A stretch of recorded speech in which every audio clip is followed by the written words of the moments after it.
कांके के प्रत्याशी चित्तूचंद राम, उनका भी पर्चा दाखिल होना है। कल मोराबादी मैदान में प्रातः 11 बजे राष्ट्रपिता महात्मा गांधी के स्टैच्यू के समीप हजारों कार्यकर्ता वहां पर स्थित होंगे। वहां पर शिवराज सिंह चौहान जी का उद्बोधन होगा और वहां से मार्च करते हुए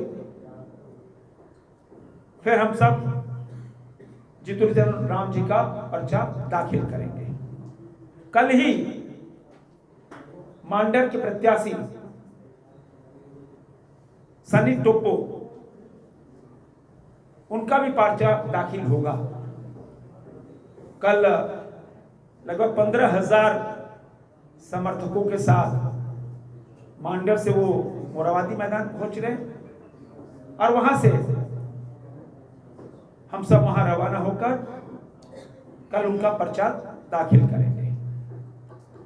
हमारे खिजरी के प्रत्याशी और पूर्व विधायक रहे, इनका पर्चा 28 तारीख को प्रातः 11 बजे मोराबादी मैदान में हम सब इकट्ठा होंगे और 28 तारीख को जाकर पर्चा दाखिल करेंगे। रांची लोकसभा की 6 सीट भारतीय जनता पार्टी गठबंधन, राजग गठबंधन 6-0 के हिसाब से आम लोग, आम जनता इस परिवर्तन के लिए वोट देगी। परिवर्तन इसलिए कि राज्य सरकार का विधायी हमेशा इन्होंने झूठ बोला, चाहे युवा हो, चाहे महिला हो, किसान हो, आम लोग हो, और इसीलिए पूरे राज्य में एक वातावरण का निर्माण हुआ है। और वातावरण निर्माण कि यहां डबल इंजन की सरकार, प्रधानमंत्री नरेंद्र मोदी जी का विकास जो देश में नहीं दुनिया में सर चढ़कर बोल रहा है। दुनिया आज मोदी की ओर देख रही है। दुनिया में शांति स्थापित करना है तो मोदी को बुलाओ, दुनिया में युद्ध कदम करना है तो मोदी को बुलाओ, दुनिया में विकास लाना है तो मोदी को लाओ। और जब सिर्फ 1-2 वर्ष बाद ही हम सब जब दुनिया की तीसरी आर्थिक शक्ति बनेंगे, तब इस प्रदेश के अंदर भारतीय जनता पार्टी के नेतृत्व में जो राजग गठबंधन की सरकार बनेगी, हम सबके साथ न्याय करने का काम करेंगे और विशेषकर युवाओं के साथ। कभी युवा पे लाठी नहीं, कभी प्रशासनिक प्रताड़ना नहीं, कभी भी नहीं। युवा परीक्षा देने जा रहा हो और कटीले तारों से घेर दो रांची को, परीक्षा देने जा रहा हो इंटरनेट बंद कर दो। अरे अपने बच्चे हैं और बच्चों का भविष्य, झारखंड का भविष्य, बच्चों का भविष्य, देश का भविष्य बनाने का हम सब काम करेंगे। और आपके माध्यम से अपील करने आए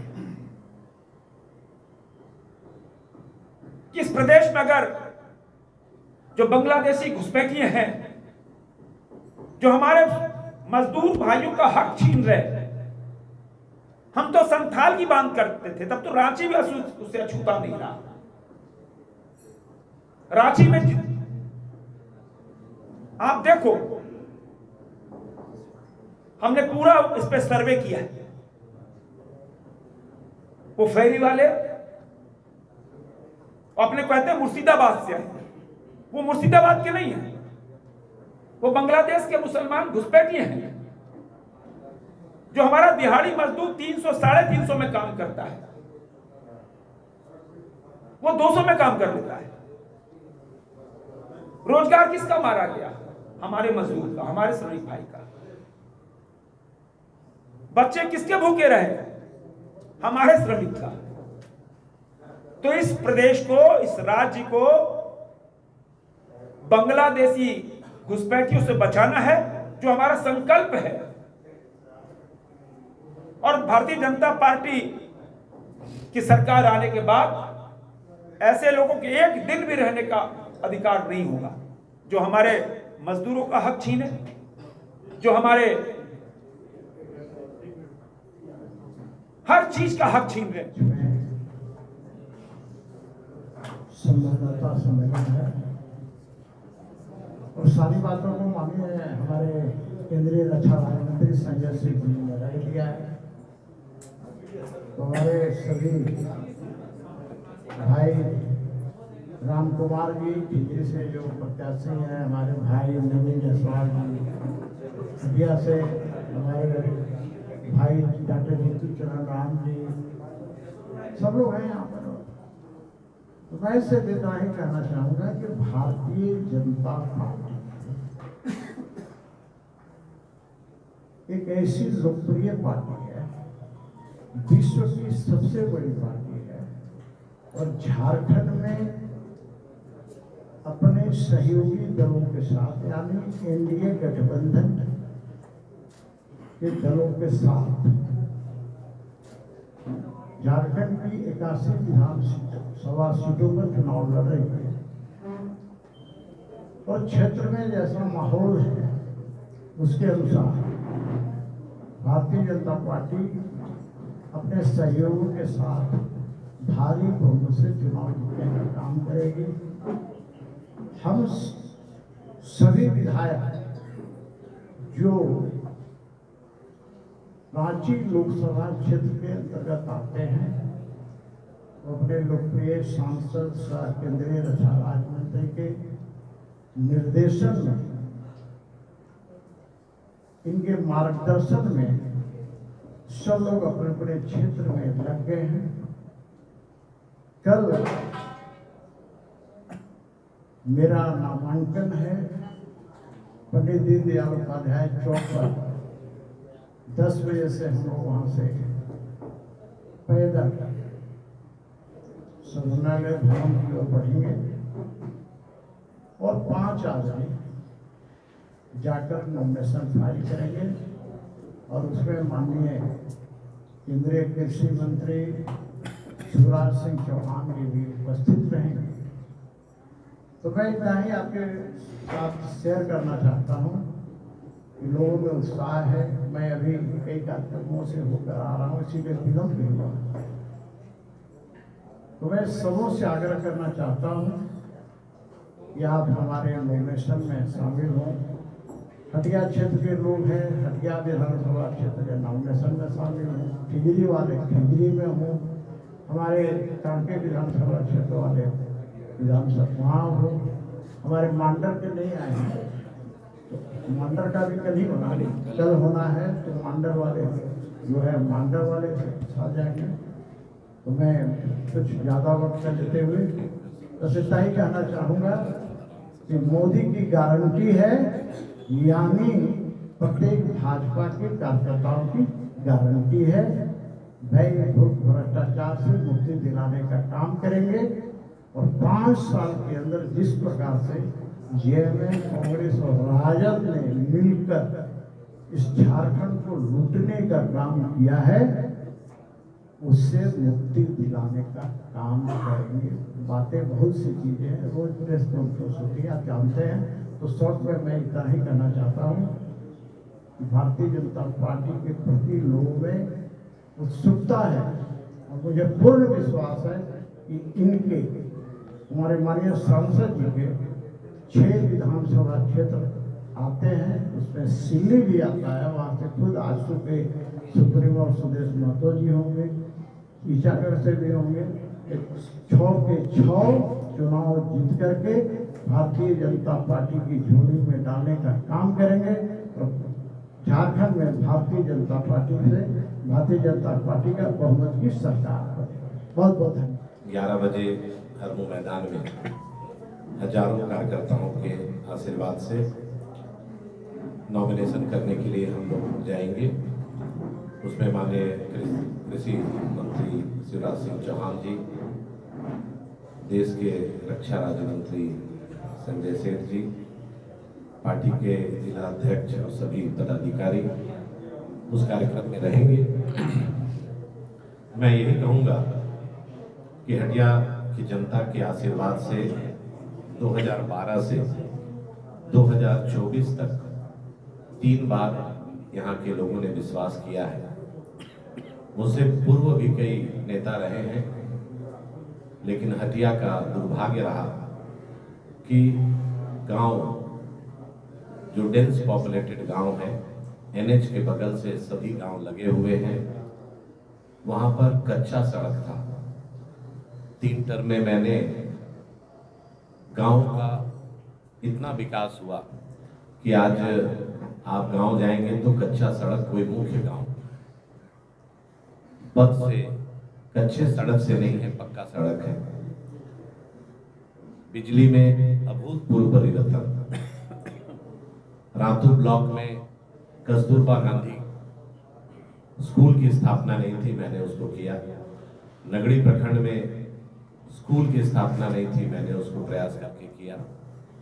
यहाँ पे हटिया शहरी क्षेत्र हो, ग्रामीण क्षेत्र हो, सभी क्षेत्र में चाहे सड़क हो, बिजली हो, पानी हो, पुल हो, पुलिया हो, ट्रांसफार्मर हो, ये तो हम लोगों का फर्ज है और हम लोगों ने इस काम को करने का काम किया ही है।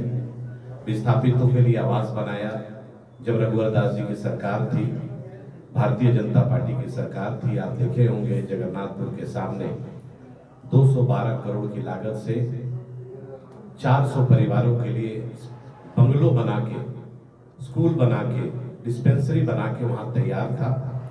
लेकिन कांग्रेस जेएमएम की सरकार ने वादा किया था विस्थापितों से कि घर में नहीं जाना है। जो सरप्लस लैंड है किसी का, कांग्रेस जेएमएम की सरकार उसको दिलाएगी। 5 साल बीत गए, न जमीन मिला, न घर मिला। आने वाले समय में विस्थापितों के लिए समस्या का समाधान एनडीए की सरकार बनते ही उसका समाधान हम लोग करेंगे, ये मैं वादा करता हूं। और हॉस्पिटल के क्षेत्र में मैंने कई बार विधानसभा में नगरी प्रखंड में एक सीएससी बने, लेकिन सरकार ने उसको पास नहीं किया। रातू को सीएससी को अपग्रेड करने की बात मैंने कई बार की, कई मीटिंग की, लेकिन वो नहीं हुआ। लेकिन सड़क, पानी, बिजली ये तो हम लोग करते हैं, करते ही रहेंगे। 10 साल पहले जो सड़क बना है वो टूटी है, फिर बन जाएगी। लेकिन एक बार झारखंड के बारे में चिंता गंभीरता से हम लोगों को करना चाहिए कि अभी माननीय मंत्री जी ने जो बात को इंगित किया कि झारखंड में बहुत तेजी से बांग्लादेशी, रोहिंग्या, मुसलमान की आबादी तेजी से बढ़ रही है। जहां पे हम लोग पेपर में हाईकोर्ट का निर्देश, प्रेस मीडिया में, आपके चैनल में देखता हूं कि 44% आबादी संथाल परगना में आदिवासी समाज की थी, आज 28% हो गई। आखिर हमारे आदिवासी बहन कहाँ गए? हमारे भाई बहन को घटती आबादी एक चिंता का विषय है। 35% मुस्लिमों की आबादी वहां बढ़ गई। केवल संथाल परगना की स्थिति ये नहीं है, आप हटिया विधानसभा के क्षेत्र में भी देखेंगे, मुझे सूचना है, जानकारी है, बड़ा बड़ा बस्ती बांग्लादेशियों से बस गया। और बांग्लादेशियों को बसाने के पीछे ये सरकार का सिर्फ और सिर्फ एक ही उद्देश्य है, अपना वोट बैंक बढ़ाना। आज अगर झारखंड बचेगा तभी हम और आप बचेंगे। ये सरकार झारखंड की अमन चैन को लूटना चाहती है, सिर्फ अपने स्वार्थ और वोट बैंक के चलते। और कांग्रेस, जेएमएम, आरजेडी ने 2019 में जितने वादे किए, एक भी वादा पूरा नहीं किया। उन्होंने हर साल 5 लाख नौकरी देने की बात की, नहीं मिला। 5000 ग्रेजुएट को, 7000 पोस्ट ग्रेजुएट को प्रति माह बेरोजगारी भत्ता देने की बात की थी, नहीं मिला। 72,000 हर गरीब परिवार को सालाना देने की बात की, नहीं मिला। उन्होंने 2-2 हजार चूल्हा खर्चा हर एक महिलाओं को देने की बात की, 5 साल तक नहीं मिला। अभी जब चुनाव आया है तो उन्हें याद आया और मैया योजना 2 महीने पहले शुरुआत करके लोगों में एक भ्रम फैलाने का काम किया और जनता भी जानती है ये 2 महीना का सरकार है और ये 2 महीने का योजना है। और भारतीय जनता पार्टी ने अपने पंचतंत्र में ये घोषणा किया है कि सरकार बनते साथ पहले कैबिनेट में और पहले महीने से 2100 रुपया हम अपनी दीदियों को, गोगो दीदी जो हम लोगों ने के माध्यम से योजना आई है, 2100 प्रति माह देने का काम करेंगे। 500 रुपया में सिलेंडर महिलाओं को, हर एक परिवार को मिलेगा। साल में 2 सिलेंडर फ्री। 2,87,000 जो हमारे सरकारी पद रिक्त है, 5 साल के अंदर उसको भरने का सरकार हमारी करेगी। 5 लाख नौजवान को स्वरोजगार देने का काम करेगी। यहाँ पर इतना निर्दयी सरकार है कि जब से ये सरकार बनी 16 एग्जामिनेशन हुए, चाहे जेएसएससी का हो, चाहे सीजीएल का हो। बच्चा, माँ बाप 2,000-5,000 दे के कभी कोई जमशेदपुर गया, कभी धनबाद गया, एग्जाम दे के आया, दूसरे दिन अखबार में आ गया कि पेपर लीक। जेपीएससी का वही हाल रहा।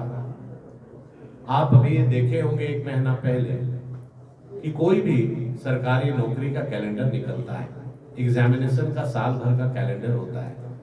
बच्चे पहले से तैयारी करते हैं, 6 महीना पहले से दौड़ का प्रैक्टिस करते हैं। अचानक सरकार ने आनन फानन में आके चुनाव के दृष्टिकोण से एडवर्टाइज किया और वो लड़के जो वर्दी के लिए